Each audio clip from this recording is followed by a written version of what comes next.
masuk ke mikroskop. Sebelumnya saya akan review sedikit tentang alat optik yang sudah dipelajari.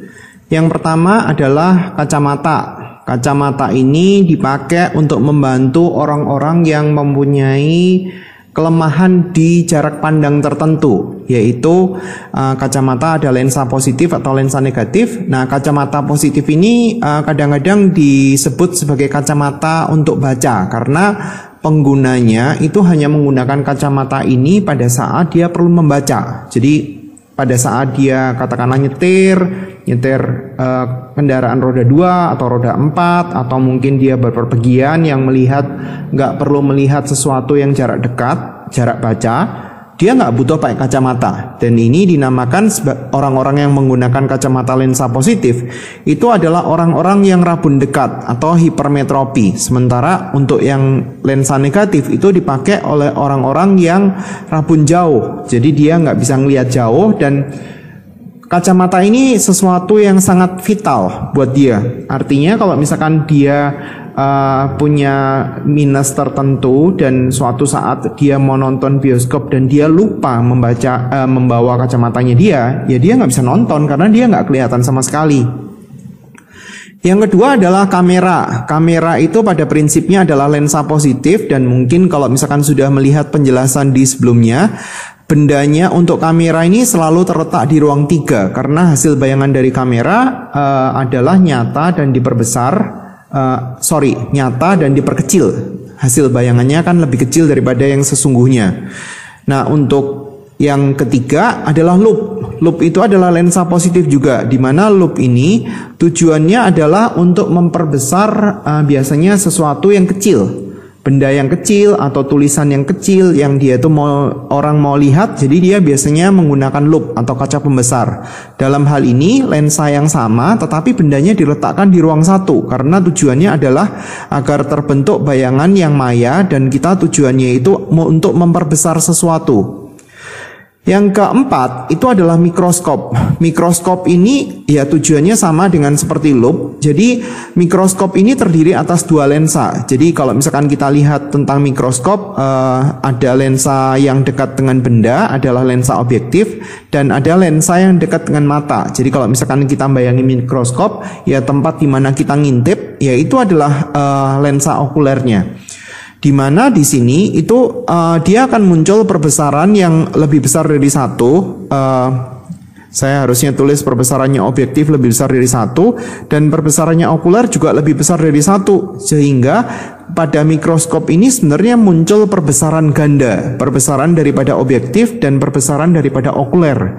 Nah, dua-duanya itu membuat kita bisa melihat benda-benda yang berukuran kecil dan sesuatu yang perlu kita teliti. Tergantung apapun bendanya itu. Apakah kita mau neliti sel, apakah kita mau neliti peralatan-peralatan elektronik. Nah, itu bisa kelihatan dengan jelas. Pada saat kita bicara tentang mikroskop, berarti kita harus berbicara tentang lensa positif. Dan ini adalah gambaran umum dari lensa positif. Yang putih itu adalah lokasi benda, yang kuning itu adalah lokasi bayangan. Sama seperti loop, pada saat kita berbicara tentang perhitungan di mikroskop, maka kita berbicara tentang letak benda dan bayangan. Karena di sini ada 2 lensa, berarti ada benda dan bayangan untuk kedua lensa. Mikroskop ini bendanya itu terletak di ruang 2. Jadi benda untuk objektif letaknya di sini. Ini adalah S objektif. Mungkin kalau untuk yang terbiasa dengan menggunakan S atau S aksen, penulisan di mikroskop ini nggak terlalu susah. Jadi pada saat kita berbicara tentang objektif, berarti kita bisa tulisnya S objektif, ini S aksen objektif. Sementara pada saat di okuler, berarti kita tulisnya S okuler, atau di sini adalah S aksen okuler. Tetapi kalau yang terbiasa dengan menggunakan tulisan SO dan SI, tulisannya jadi agak panjang. Di sini kan ada 1/S tambah 1/S aksen sama dengan 1 fokus. Sementara kalau di sini kan 1 SO ditambah sama 1 SI sama dengan 1 fokus. Jadi saya lebih sarankan untuk yang sebelah kiri karena tulisannya nggak terlalu panjang. Karena kalau di sini kita akan menuliskan SOOB, jadi dia agak panjang sedikit. Ini SIOB. Sementara kalau yang di sini kita tulisnya SOOK, sementara yang di sebelah kanan adalah SIOK. Jadi agak panjang sedikit kan. Jadi nulisnya agak nggak enak kalau misalkan misalkan kita lihat SOOK, ini SIOK sama dengan seperfokus okuler, tapi terserah bagaimana mau cara nulisnya.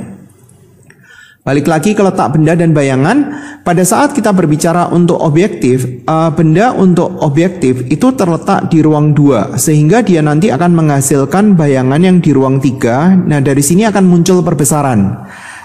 Untuk objektif, benda terletak di ruang 2, hasil bayangan di ruang 3, maka ini akan muncul perbesaran yang lebih besar dari 1 untuk objektif. Ini adalah S aksen objektif dan dia terletak di ruang 3 daripada objektif.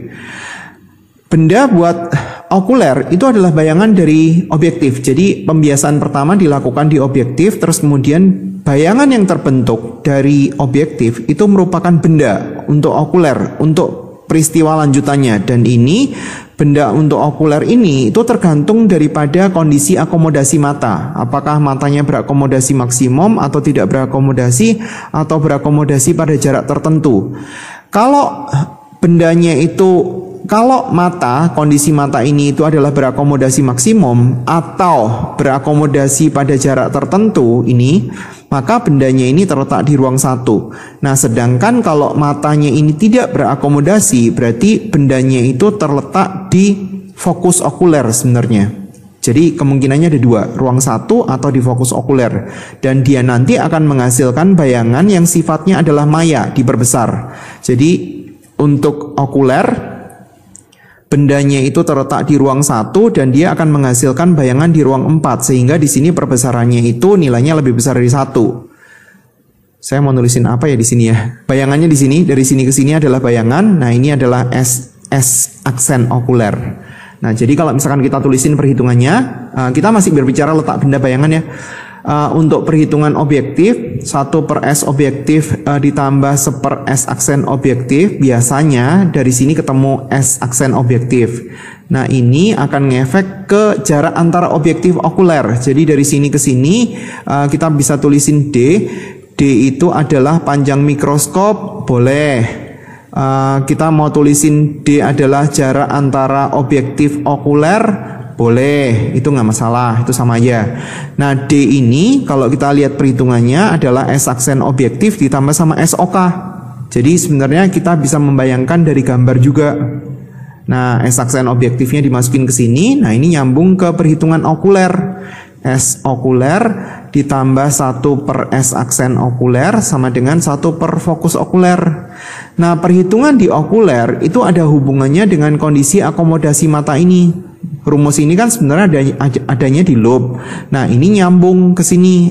Berarti S aksen okuler kalau dia berakomodasi maksimum tinggal diganti di titik dekat.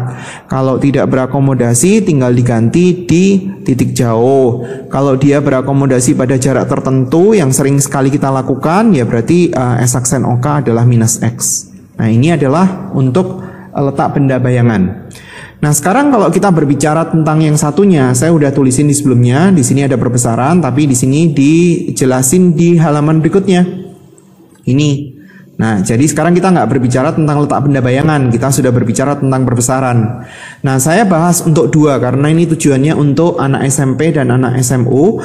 Pada saat kita berbicara untuk SMP, perbesarannya objektif itu dia menggunakan harga mutlak seperti ini. Jadi perbesarannya objektif itu adalah perbesaran linier, sementara perbesarannya okuler itu sama kayak seperti perbesaran loop, dan dalam hal ini adalah perbesaran sudut atau perbesaran anguler. Jadi rumusnya nggak sama dengan S aksen per S, tapi numpang punya perhitungan yang punya loop sebenarnya.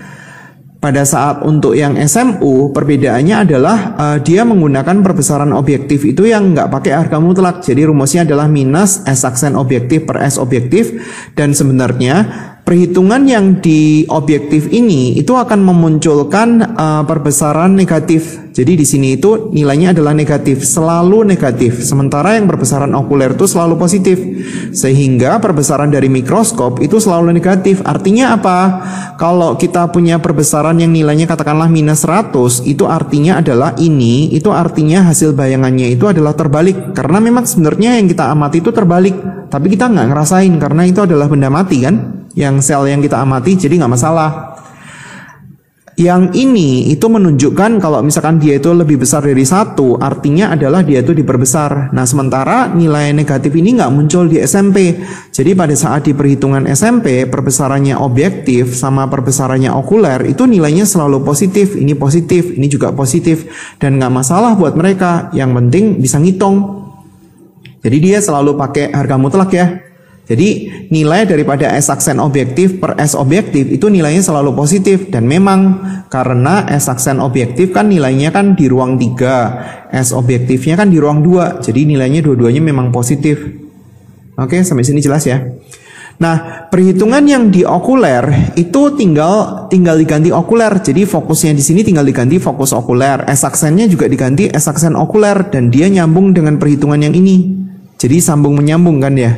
Jadi ini sangat penting untuk perhitungan di loop maupun mikroskop maupun teropong karena dia nyambung. Ini kita tinggal ganti, berarti di sini adalah fokus okuler, di sini adalah S aksen okuler. Nah, tinggal diganti-ganti. Kadang-kadang ada beberapa guru yang suka nerangin dengan cara singkat. Saya tulis di belakangnya ya. Perbesarannya entah pakai positif atau negatif terserahlah sama aja. Perbesaran objektif saya pakai yang punya SMU ya. Berarti di sini adalah S aksen objektif dibagi sama S objektif dikali PP dibagi sama F okuler dikurangi sama PP dibagi sama S aksen okuler.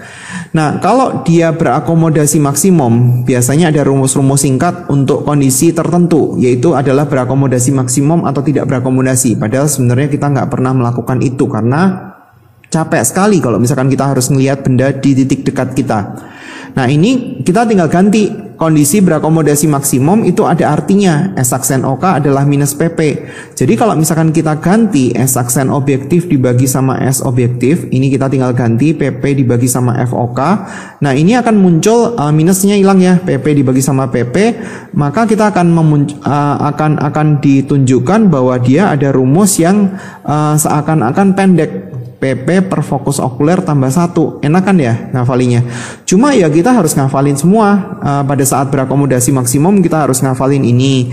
Pada saat tidak berakomodasi ya kita harus ngafalin lagi. Pada saat tidak berakomodasi berarti S aksen okuler itu adalah min PR lo ya, bukan min tak terhingga lo ya. Kan kita nggak tahu apakah dia normal atau enggak. Jadi kalau misalkan kita substitusi, kita akan mendapatkan ini harusnya PP per fokus okuler ditambah sama PP per PR. Tapi kalau ada informasi tambahan bahwa dia itu normal, berarti artinya PR-nya itu sama dengan tak terhingga, baru kita boleh pakai rumus ini. S aksen objektif dibagi S objektif, terus kemudian di sini PP dibagi sama fokus okuler. Karena PP dibagi PR-nya yang tak terhingga itu hasilnya itu 0.